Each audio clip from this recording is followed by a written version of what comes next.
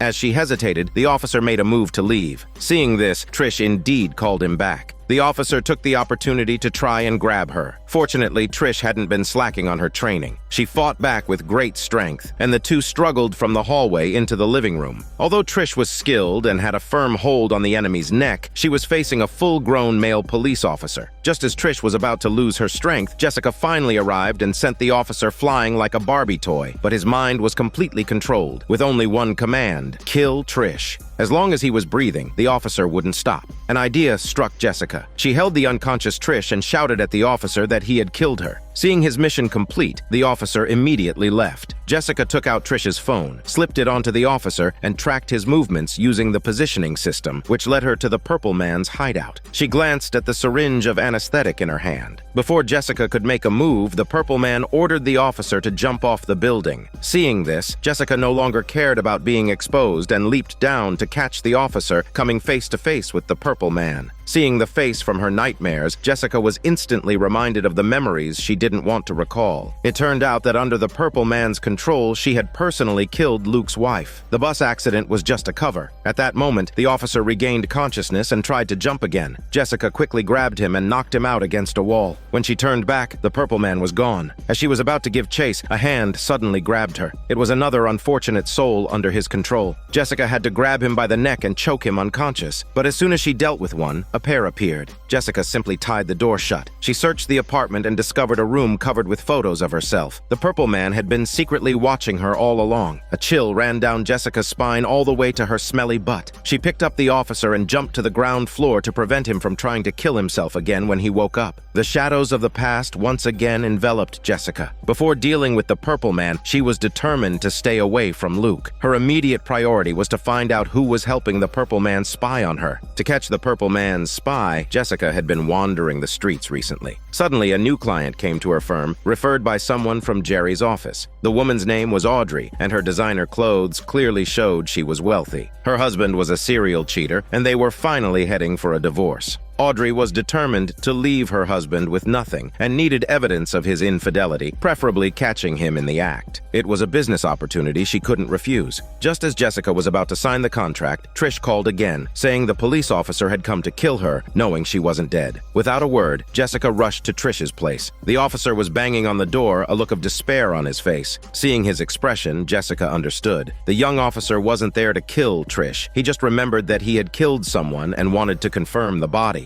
Jessica opened the door, planning to send the officer away with Trish. But first, he had survived a fall from a building, and now the person he thought he had killed was alive again. The officer needed an explanation. Jessica decided to talk to him, and to prevent this incident from ruining his life, she confessed everything about the Purple Man, telling the officer to forget it all and live his life. But this officer, Simpson, had been in the Special Forces for 8 years and had a strong sense of justice. He felt it was his duty to protect Trish. Jessica told him it was none of his business. She had a way to make the Purple Man leave Trish alone. All Trish had to do was issue a public apology on her show because the Purple Man loved nothing more than forcing people to bow down to him. Jessica returned to Audrey's case. To make sure this client wasn't a plant from the Purple Man, she went to lawyer Jerry to check. Although Jerry said Audrey was just a regular client, Jessica decided to follow her for a few days to be safe. The Purple Man's power was limited by time and distance. Without further contact, he could only control a person for a maximum of 12 hours. If Audrey was clean, Jessica would just complete the job, take a few nude photos of the cheating husband, and be done with it. Thinking of this, she suddenly realized she could ask Officer Simpson for help. The police had surveillance cameras all over the city. They could surely find out who was taking her picture. Jessica sent her apartment address to Simpson and asked him to check the surveillance footage. She then followed Audrey to an abandoned building. Audrey didn't meet with the Purple Man. Instead, she was practicing shooting while blasting loud rock music. Sometimes it was hard to understand what these rich people were thinking. Jerry called Jessica to her office, which was crowded with people, all of whom claimed to have been mind-controlled after hearing Trish's show. Jerry had no time for for them. She had called Jessica because Jerry's wife was refusing an amicable divorce, and Jerry needed leverage against her. Jessica still owed Jerry a favor, so she had to agree to investigate. She then began talking to the people in the law firm one by one, trying to determine if they had really encountered the Purple Man. Most of them were just trying to use mind control as an excuse for their crimes, or were just bored troublemakers. There was one person who had genuinely met the Purple Man, but he had only been forced to give up his jacket. Jessica filtered out those who weren't lying and had them recount every detail of their contact with the Purple Man. When Jessica got home, Simpson was just delivering the surveillance footage backups, a full 30 hours worth. After watching all night, Jessica had a splitting headache. She was about to go for a walk when a little girl of about 8 ran up to her with a message from the Purple Man. He said he accepted Trish's apology and would leave her alone, at least for a short while. The girl then mentioned Audrey. Hearing this, Jessica became agitated, grabbed the girl, and demanded to know if Audrey was sent by the Purple Man. The girl cried out in pain, and her mother came running, taking her daughter away. Feeling she had overreacted, Jessica went to follow Audrey's husband, as Audrey had said he would be meeting his lover on Friday. Jessica saw Audrey's husband with a bouquet of flowers sneaking into a building. She leaped onto a balcony, climbed in through a window, and saw Audrey's husband with his lover through a glass partition. Suddenly, Audrey called, asking where she was and if she was following her husband. Jessica sensed something was wrong, kicked open the door, and found Audrey under the covers. She had deliberately led Jessica there. Audrey shot Jessica in the shoulder, saying she was avenging her mother. It turned out Audrey's mother had died in an accident during a superhero battle to save the city. A collapsing building had crushed her, leading Audrey to despise superpowered individuals. At a party, she had heard about Jessica from the club owner and had set a trap to kill her. Jessica was almost speechless. A superhero had indirectly killed her mother, so why was she seeking revenge on Jessica? Jessica was furious. Her parents had died in a car crash, but she wasn't out hunting down every stupid driver in the world. She trashed the room, warning Audrey never to show her face again, or she would call her 99 superpowered buddies to hammer them both so deep into the earth they could never be dug out. Afterwards, Jerry called to say she had found a few more victims who had contact with the Purple Man and asked Jessica to check them out. A man caught her attention because he had been controlled by the Purple Man and had served as his driver for a week for free. This man had the most prolonged contact with the Purple Man. He was responsible for driving the Purple Man to a specific location every morning at 10 a.m. to meet a person wearing a blue and white striped scarf. Jessica rushed back to review the surveillance footage and found the person with the blue and white scarf. After pulling an all-nighter, she finally spotted her target. The man in the scarf was Malcolm. Jessica snuck into his apartment and, sure enough, found photos of herself under his bed. Malcolm was a pitiable figure. He had been quite normal before being controlled by the Purple Man, but had now completely turned into a drug addict. Every morning at 9:45, he would stumble out onto the street. Jessica had always wondered how an addict could maintain such a regular schedule. It turned out he was on his way to deliver the photos. That morning, she followed Malcolm and saw him hand the photos to the Purple Man. The Purple Man was very cautious. At the appointed time, he would control a passerby to tell Malcolm the specific meeting place, so Jessica couldn't know their location in advance. She had to consult with Trish to see if they could use a long-range dart gun to shoot him with the anesthetic. But just as she said this, Officer Simpson appeared in his underwear. He had been coming over to apologize to Trish out of guilt these past few days, and a hormone spark had ignited between them. Simpson casually chimed in, saying that long-range shooting wasn't suitable for a moving target. Why not just shoot that man in the head and kill him? Jessica explained that she needed him alive to prove Hope's innocence. She asked Trish to find a way to rent a van and be her driver. Since her parents' car accident, Jessica had never gotten a driver's license. But Trish had a live broadcast in an hour, so she had Simpson assist Jessica instead. From their conversation, it was clear that the dart gun was only accurate within a 6-meter range. If Jessica got too close, the Purple Man would surely spot her. So the best method was to have the combat-experienced Simpson approach him. The Purple Man wouldn't remember every person he hypnotized. In addition, Simpson took Jessica to a building that had once served as a CDC facility. It had a sealed chamber where they could lock up the unconscious Purple Man. The only catch was that Simpson needed to get a pass, and the earliest he could get it was the day after tomorrow.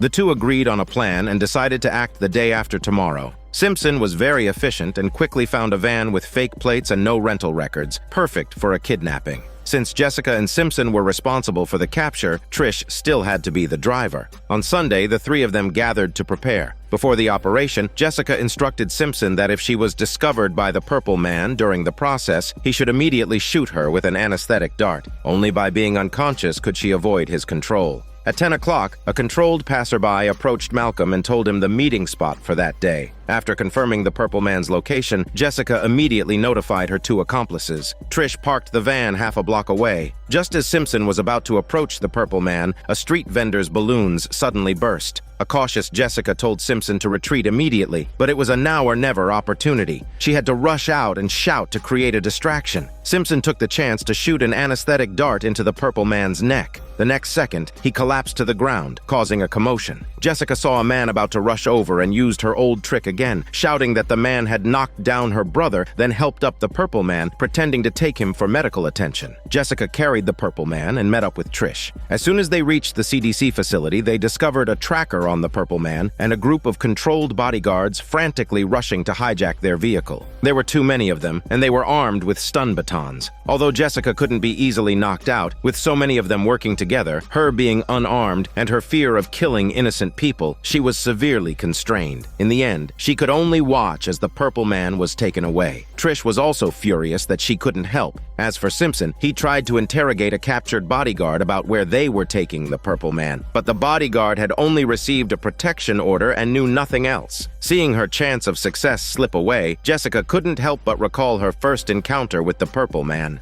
Back then, Jessica was determined to be a superhero, using her powers to help others. One day, she was roughing up some bullies when her extraordinary abilities immediately caught the Purple Man's attention. He simply took Jessica with him, and the person she had saved from the thugs that night was none other than Malcolm. Jessica had always taken care of her addict neighbor, and even after learning he was spying on her, she wanted to help him get clean. She locked him in her bathroom. The Purple Man took pleasure in destroying the hopeful Jessica of the past, so by helping Malcolm now, she was also trying to save herself. If Malcolm could just get his act together, he shouldn't let Jessica down. Meanwhile, the Purple Man woke up from his unconscious state and immediately called Jessica. He knew she wanted to save the addict, so he proposed that Jessica send him a selfie every day at a set time in place of Malcolm. Disgusted, Jessica hung up. She went to the bathroom and saw that Malcolm had indeed not let her efforts go to waste. He hadn't touched the drugs she had left out. Her mood instantly improved, and she sent a selfie to the Purple Man, satisfying the pervert's request. At the same time, Hope was being abused by her fellow inmates in prison. Just as Malcolm's condition was stabilizing, Luke suddenly showed up, but this time as a client. He asked Jessica to find a man named Antoine, who owed a large sum to a loan shark and had disappeared a week ago. Luke was good friends with Antoine's sister, which is why he was so concerned. Jessica couldn't refuse Luke and had to agree. Just as she sent him off, Jerry called to say that Hope had been beaten up in prison. She had bribed a guard to get the details and learned the bully woman's name who beat Hope. Jerry checked the visitor logs. No one had visited the bully woman, so she hadn't been controlled by the Purple Man. Jerry had wanted to request temporary isolation for Hope, but she had flatly refused and wouldn't say why she had been beaten. Jerry felt her efforts were unappreciated and didn't want to deal with it anymore. Jessica requested a visit with the bully woman. As soon as they met, she twisted the bully woman's arm and pressed her against a vending machine, demanding to know why she had beaten Hope. The bully woman said someone had paid her to do it. When confronted by Jessica directly, Hope had no choice but to confess that she was pregnant with the Purple Man's child and had devised this plan to induce a miscarriage. Jessica understood why she didn't want to keep the child and promised to get her a pill. After leaving the prison, she went to look for the Antoine that Luke had mentioned, all the while having to send selfies to that pervert, the Purple Man. Antoine's toothpaste and deodorant were gone, indicating he had left on his own and hadn't been kidnapped, as kidnappers wouldn't care about a hostage's personal hygiene. Jessica went through Antoine's trash and found a sweepstakes application. An idea struck her. She called Antoine, pretending to be a lottery official, and informed him he had won. Luke kindly drove Jessica home, and they ran into Malcolm downstairs. Malcolm knew the couple was having a rough patch, so he privately told Luke everything the Purple Man had done. After learning the truth, Luke immediately went to make up with Jessica, and the two resumed their passionate hormoneship.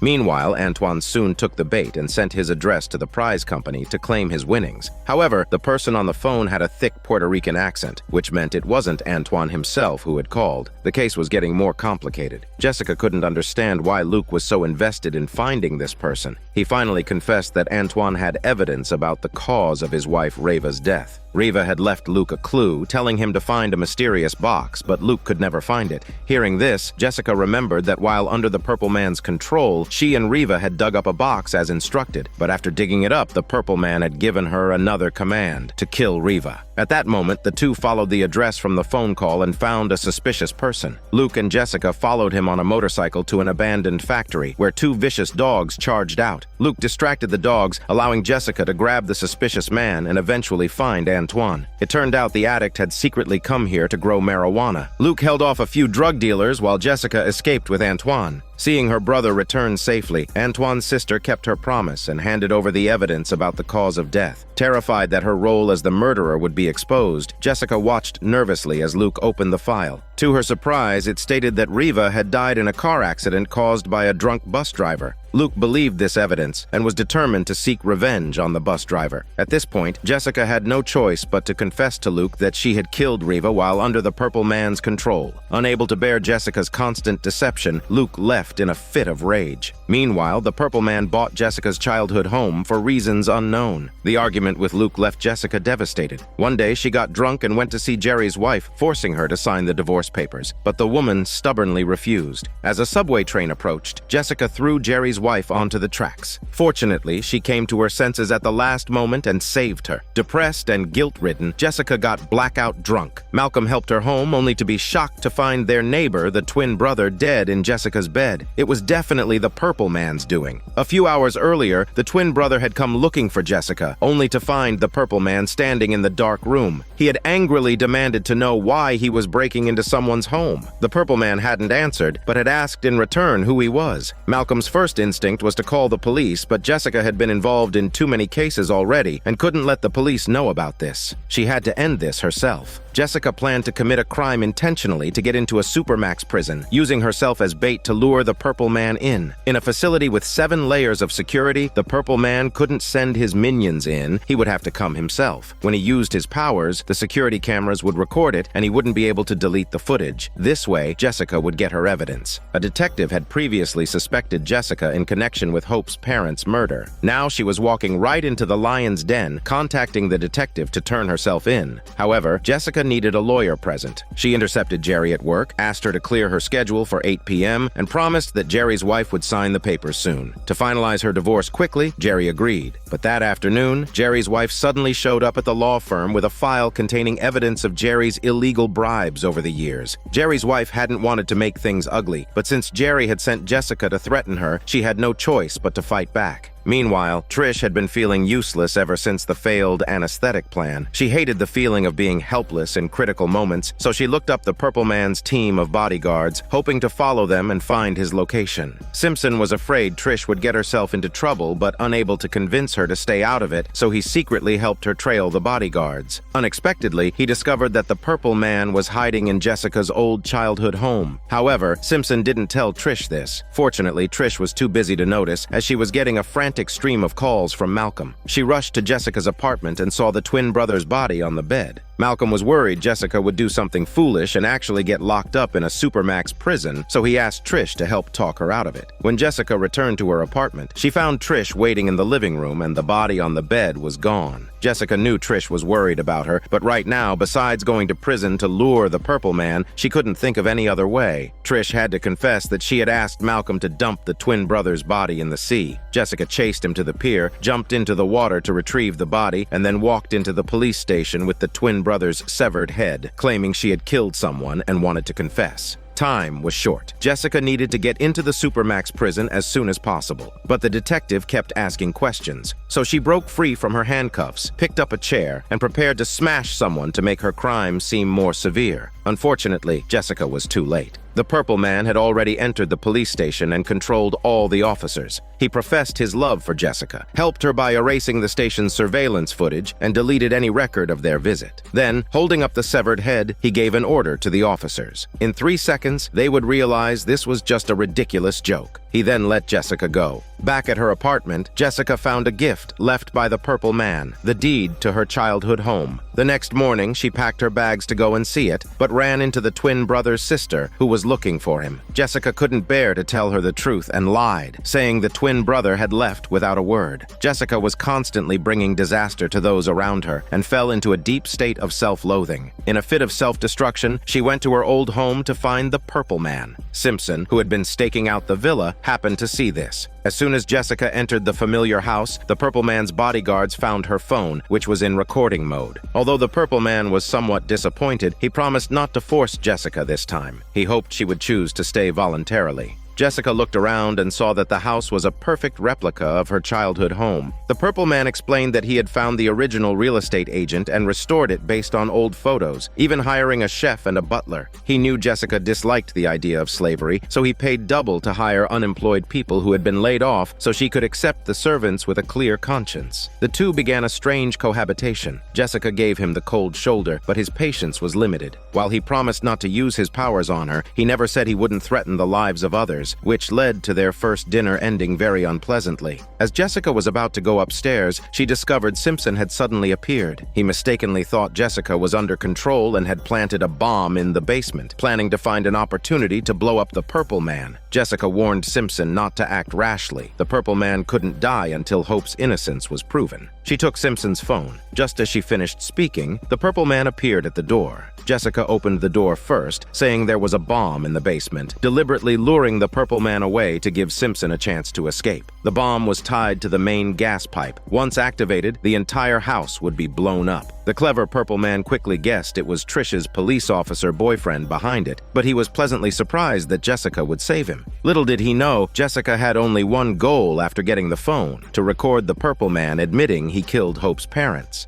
But the Purple Man was cautious and didn't want to talk about Hope at all. He explained to Jessica that his evil nature wasn't innate, but was caused by his parents. As he spoke, he took out a yellow flash drive, the one Riva had hidden in the box. The video on it showed the Purple Man's parents forcing their young son to undergo human experiments. They treated him like a lab rat, performing brain biopsies and spinal fluid extractions. The endless torture accidentally triggered the Purple Man's control abilities and turned him into a brutal maniac. Seeing this, Jessica was genuinely moved. Perhaps no one had ever taught the Purple Man how to be a good person. At that moment, she saw a news report on TV about a man holding his wife and child hostage. She called the Purple Man and they went to the scene. A cautious Purple Man instructed his butler and cook that if he didn't return safely in 2 hours, they were to peel the skin off each other's faces. This way, Jessica wouldn't dare to harm him. The two used their powers to easily enter the police-surrounded villa and successfully rescue the hostage mother and son. The poor woman thanked them profusely. The Purple Man was about to command the perpetrator to kill himself, but Jessica stopped him, saying his life or death should be decided by the law. The Purple Man had to command the man to go out and surrender. It was a waste of his powers, but Jessica told him he had just saved 4 lives. Although the Purple Man didn't say it, he was very happy inside. It was the first time he had seen looks of awe and gratitude. He even proposed that he and Jessica team up to do more good deeds like this, as a way to balance out the bad. Jessica was furious at this. Human lives were not bargaining chips. Saving lives couldn't offset the lives he had taken. Jessica realized the Purple Man had no concept of good and evil. To keep him from doing wrong, she would have to stay by his side forever. Jessica needed space to think and used the excuse of going for a walk to see Trish. Of course, the Purple Man warned her that if she exceeded her curfew, the butler and cook would suffer. Jessica visited Trish and asked if she should just stay with the Purple Man to keep him from committing more crimes. Trish advised her not to take all the responsibility for the Purple Man's actions on herself. She didn't have to sacrifice everything for him. As the curfew approached, the Purple Man waited anxiously at home. Unexpectedly, Jerry sent a message to Jessica's phone saying her wife was trying to take 75% of her assets and she needed to get leverage on her as soon as possible. The Purple Man replied in Jessica's tone, agreeing. Just then, he heard a car pull up. Jessica returned just in time with takeout, deliberately agreeing to his previous proposal. They could work together, balancing and restraining each other. Once she had distracted him, Jessica drugged him and took him away. But on the way, they were blocked by his bodyguards. Fortunately, Officer Simpson appeared in time. Jessica couldn't let him kill the Purple Man, so she carried him and leaped away. The bodyguards were stunned, wondering if she had just flown away. Just then, a neighbor lady walked over and handed Simpson a paper bag, saying it was a gift from the Purple Man. The next second, the bomb inside exploded, leaving Simpson severely injured. Jessica locked the Purple Man in the sealed chamber, which was equipped with devices left by former special forces for interrogating prisoners. Jessica planned to continuously torture the Purple Man to make him display his powers on camera. The Purple Man finally understood he had fallen into a gentle trap. During this time, Jessica repeatedly played the flash drive video to torment his fragile nerves and discovered that he was far from the only child subjected to these experiments. Just then, lawyer Jerry, having received a message, returned to remind Jessica that a coerced confession was invalid and they were about to lose the case. The district attorney had offered a deal. If Hope pleaded guilty, she would receive a sentence of around 20 years. Otherwise, she would face life imprisonment. The DA gave them only 48 hours to decide. Jerry, of course, advised Hope to accept, because even if Jessica submitted a video of the Purple Man's mind control, the prosecution would dismiss it as fabricated, unless Jessica could find a witness with legal authority, like a police officer or a judge, to legitimize the video. Jessica asked Jerry to watch the Purple Man while she went to the detective for help, but he demanded proof of the Purple Man's powers first. Meanwhile, the Purple Man, seeing that Jerry was embroiled in a divorce case, tried to tempt her into letting him out. Fortunately, Jerry didn't take the bait. At this time, Trish wanted to take the injured Simpson to the hospital, but he insisted on being treated by a crazy doctor. Dr. Crazy was someone Simpson had known during his military service. Trish helped contact this mysterious doctor. As soon as Dr. Crazy appeared, Simpson requested to join a certain program, likely a reference to the Captain America project. Simpson had lost several of his men in the explosion and was now filled with rage, wanting to kill the Purple Man for revenge. After the others left, Dr. Crazy gave Simpson a few pills, and after taking them, his injuries miraculously healed. Meanwhile, a frantic Jessica returned to the sealed chamber, preparing to enter it herself to force the Purple Man to use his powers. She tried every possible way to provoke him, but he refused to fight back. Jerry, afraid Jessica would beat him to death, was about to press the electric shock button to stop them, but Trish appeared in time and stopped the lawyer, knowing Jessica knew what she was doing. Unable to watch, Jerry left. Seeing that Jessica was about to beat the Purple Man to death, Trish had no choice but to taser them both. Since the Purple Man refused to reveal his powers, Trish and Jessica came up with another plan. If anyone could push the Purple Man to the breaking point, it would be his parents. However, the flash drive video didn't show his parents' faces. The two had to rewatch the video repeatedly, looking for missed details. Their efforts paid off. Through small clues, Jessica found out that the Purple Man's parents and they had taught at the University of Manchester in 1985. When Jessica found a photo of the Purple Man's mother, she discovered she was a member of the support group. That night, Jessica snuck into the group meeting and waited. Sure enough, the Purple Man's mother appeared. Jessica tracked the couple down and confronted them about the inhumane experiments. Unexpectedly, she learned that the Purple Man had suffered from a neurodegenerative disease since childhood. Without the experiments, he would have been brain dead before the age of 12. Fortunately, the couple had found research on a virus that could repair DNA, which successfully suppressed his condition but also had terrible side effects. However, as the Purple Man claimed, they hadn't abandoned him after the experiment failed. They had stayed by his side, actively dealing with the situation. But the Purple Man became increasingly violent and even used his powers to make his mother burn herself. The couple, no longer wanting to live in fear, chose to run away. When the mother saw the news about Hope murdering her parents, she guessed her own son was responsible, which is why she joined the support group, hoping to help other victims of the Purple Man's control. Jessica convinced her to face her son and also contacted the old detective to act as a witness. Jessica let the couple into the sealed chamber. The Purple Man was very emotional upon seeing his parents. He was only 10 when they left him, and his harmful actions towards his mother were because he had difficulty controlling his powers. The mother apologized to her son and hugged him warmly, but the tender moment didn't last long.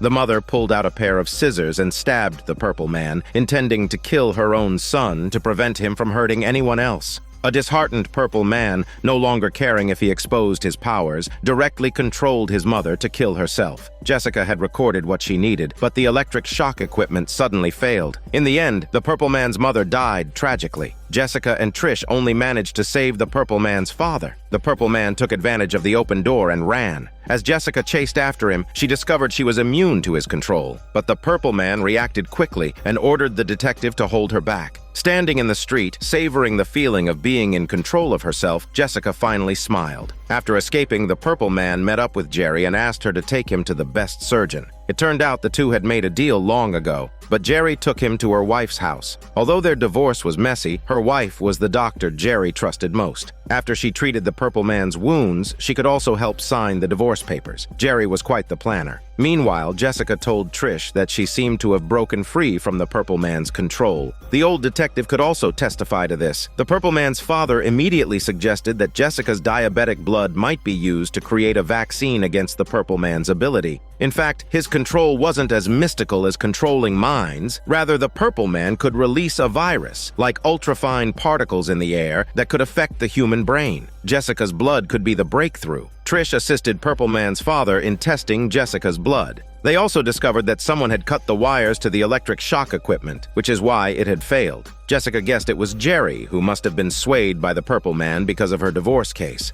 At that moment, Jerry's wife was treating the Purple Man's wounds, and both of them were like jilted lovers complaining about being hurt. The Purple Man lamented how Jessica had deceived his feelings and empathized with Jerry's wife's betrayal. He couldn't understand why things had turned out this way when he had been so good to Jessica. Jerry told him that Jessica wanted him to pay for what happened to Hope. Because Hope was pregnant with his child, they had helped her get an abortion. They had kept the fetal remains to see if they could replicate his abilities. Jerry's actions completely enraged the Purple Man. He ordered Jerry's wife to slice Jerry to death with a knife. Fortunately, Jerry's assistant arrived in time, but in saving Jerry, she accidentally killed Jerry's wife. Jessica arrived too late, only to find the scene in chaos. At the same time, Simpson, high on the pills, went to the sealed chamber, killed the old detective who was guarding the evidence, and set a fire, destroying the hard-won proof. Jessica, still unaware of this, learned from Jerry that the Purple Man was looking for his father. She wanted to use his father as bait to lure him out, but the serum test would take at least 24 hours. Jessica could only anxiously wait at home. Unexpectedly, the Purple Man was waiting for her inside. He stated that he knew she could resist his control, so he had preemptively influenced the DA to approve Hope's release. The Purple Man wanted to trade Hope for his father. Hearing this, Jessica punched him out and then contacted Hope to reassure her that she would be free in a few hours. But just as she hung up, the neighbor girl burst in with people, looking for her twin brother. She knocked out the defenseless Jessica, accidentally freeing the tied-up Purple Man. Elsewhere, Simpson found Trish and discovered she was working with the Purple Man's father on the vaccine. Trish quickly noticed Simpson's erratic behavior, kicked him out of the hotel, and stole some of his pills, suspecting something was wrong with them. The next morning, a groggy Jessica was woken by a call. It was Hope, out of prison, asking why she was late. Jessica became very tense and told Hope to find a place to hide. But by the time she reached the prison, Hope and the neighbor girl had already been captured by the Purple Man. At the same time, the vaccine was ready, but its effectiveness had not been verified. In addition, the Purple Man's father identified Simpson's pills as a combat enhancer that could also numb the pain center, but the drug was not perfect, which explained Simpson's mental instability. Just then, Jessica came in and told Purple Man's father that Hope had been captured and the Purple Man wanted to trade her for him. The father, sprayed with the vaccine, bravely went with Jessica to meet his son. To their surprise, Malcolm, the neighbor girl, and others were also there, all hanging from the rafters by the Purple Man's control. Hope realized that as long as she was alive, Jessica would never kill the Purple Man. She chose to kill herself, forcing Jessica to face reality. Seeing this, the Purple Man took advantage of the chaos and escaped with his father. Jessica recalled the car accident from her childhood. She was the sole survivor. Although Trish's mother adopted her, the woman was abusive and had only taken Jessica in to boost her daughter Trish's TV show's fame. The cries of the neighbor girl brought her back from her memories. Now Hope was dead, and a group of people had nearly committed suicide under the Purple Man's control. To avoid arousing police suspicion, Jessica told them to keep their smelly mouths shut, and they all worked together to cover up the truth of Hope's death. Jessica wanted to search for the Purple Man's father's body to find clues about the Purple Man.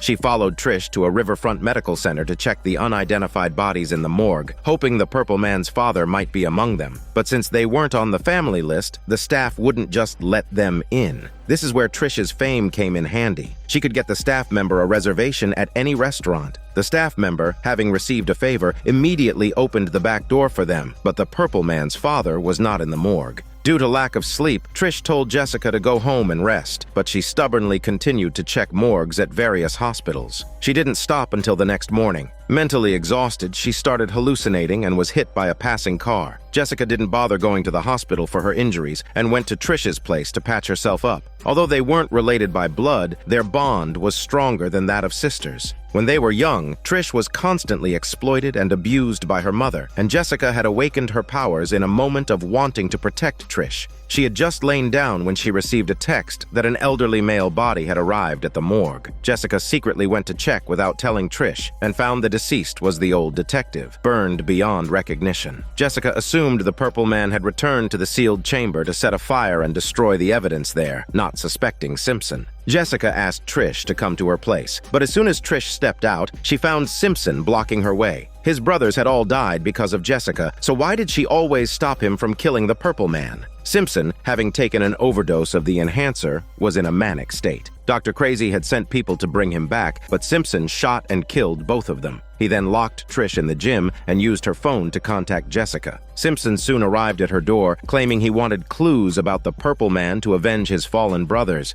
During their conversation, Jessica noticed Simpson's complete lack of surprise about the old detective's death. Jessica deliberately tested him, saying she had hacked into the police files and checked the ballistics report, which said the old detective had died from a police-issue bullet. Only the old detective and she knew where Trish was. With the truth out in the open, the two immediately started fighting. Jessica was still recovering from her car accident injury, and with Simpson constantly taking pills, she was soon at a disadvantage. Fortunately, Trish arrived in time and took one of the pills she had stolen earlier. The two of them managed to take down Simpson, but Trish suffered from the pill's side effects and couldn't breathe. Jessica rushed her to the hospital. However, while Trish was recovering, Dr. Crazy took the unconscious Simpson from Jessica's room. Meanwhile, the Purple Man warned Jessica that he had found Luke. Besides Trish, Luke was the person Jessica cared about most. She immediately went to Luke's bar, only to have it blown up by a huge explosion just as she arrived. Fortunately, Luke was invulnerable and survived the blast. 2 days earlier, Luke had followed Jessica, hoping to find the Purple Man and kill him for revenge, but he had walked right into a trap and been controlled.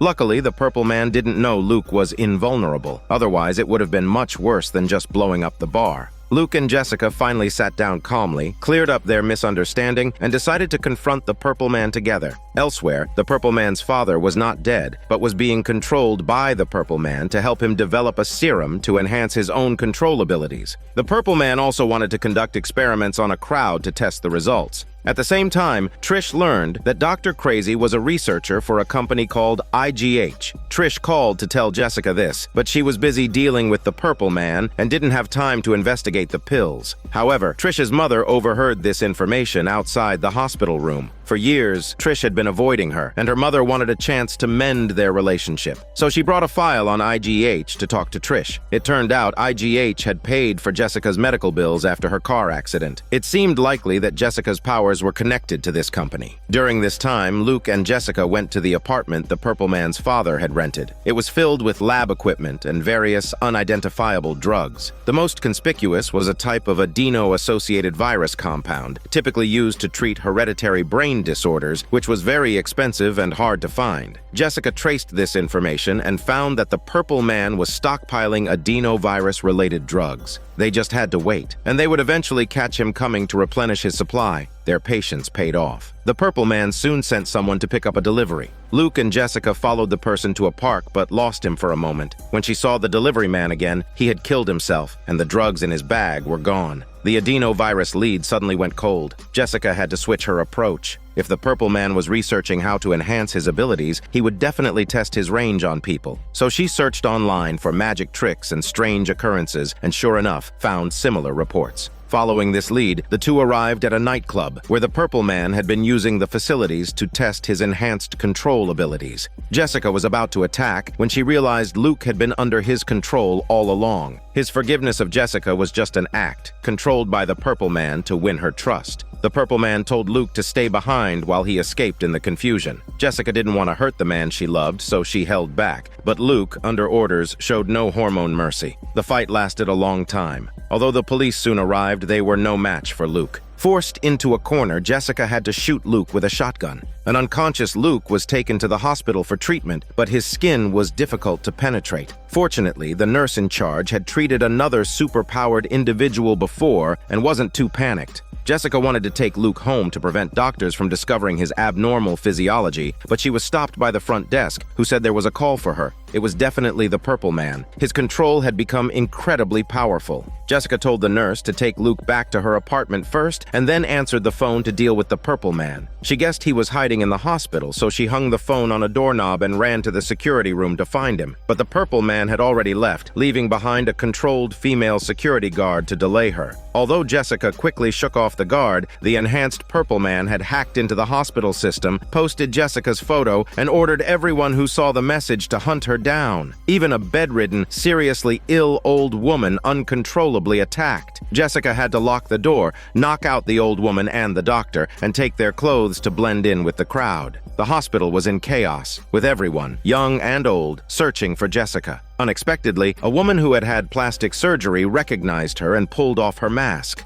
The surrounding people rushed over. In her haste to escape, Jessica was slashed in the thigh by a female doctor. When Jessica finally got home, she found Luke convulsing. The nurse had to drain the fluid from his brain, but because she couldn't penetrate his skin, she had to go through his optic nerve. It was a gruesome scene, but the nurse was skilled and brave, successfully getting Luke through the dangerous period. Meanwhile, the Purple Man was not satisfied with his father's research results. He needed to become strong enough to control Jessica again. To achieve this, he was willing to risk his life by taking the maximum dose injection. On Jessica's side, she was using Luke's phone to track the Purple Man's location. After all, while under control, Luke had been reporting to the Purple Man on his phone, so there must be some clues. Jessica used the call history to locate a wealthy family's home and had Trish drive her there. During the drive, Trish no longer hid the connection between IGH and the car accident, telling Jessica everything she had found out. Jessica didn't have time to investigate now. She had to deal with the Purple Man first. Trish wanted to go with her, but Jessica told her to wait in the car. To prevent Trish from being unable to tell if she was being controlled, Jessica and Trish set up a secret code. Approaching the address, Jessica found that the Purple Man's father had been dismembered, and the owner of the house was under mind control. Jessica knocked him out with a single punch and then called Trish upstairs. On the roof, they found residual embryonic tissue. Jessica called Jerry and learned that the tissue was from the baby Hope had aborted. Its extract could enhance the Purple Man's abilities. In addition, Jessica found a bill indicating that the Purple Man was going to the Hudson Ferry Terminal. He had left all these things to lure Jessica out, but Jessica didn't care if it was a trap. She just wanted to end this as soon as possible. She went to the pier to confront the Purple Man, who had a large group of police officers under his control. He was about to teach Jessica a lesson when he realized it was Trish, wearing headphones to block his voice. The real Jessica had already snuck onto the second floor. When the Purple Man noticed, he sent the police after her and slipped out the back door himself. Jessica ducked to avoid the police's fire. After confirming Trish had left safely, she leaped to the other side and locked the police in. She found Trish to plan their next move, but by the yacht, they encountered a large group of puppets. The Purple Man ordered them to kill each other. Trish rushed forward to stop them, but had her headphones knocked off by a passerby. Jessica was also struggling to help the puppets. The Purple Man was furious. The main boss was standing right in front of her, yet she was distracted saving these ants. He demanded she stop pretending to be a good person. Jessica didn't bother explaining. After all, the Purple Man was a thorough villain who had no concept of humanity. Now, the Purple Man wanted to test if he could control Jessica again, but was afraid she was faking it. So he deliberately tormented Trish, ordering Jessica not to move. Unexpectedly, she really stood still. Seeing this, the Purple Man thought his plan had succeeded and he had finally regained control over Jessica. However, Jessica ultimately snapped the Purple Man's neck and was arrested for it. Fortunately, Jerry had a change of heart and chose to defend Jessica, securing her safe release from prison. But when Jessica returned to her apartment, Luke was gone without a word. As for the people in the city, having heard of Jessica's heroic deeds, they started calling her for help. Jessica had once wanted to be a hero, but the Purple Man had ruined it. Unexpectedly, she became a hero again by killing him. The story ends here. This is Daniel CC Movie Channel. Stay safe and enjoy your day.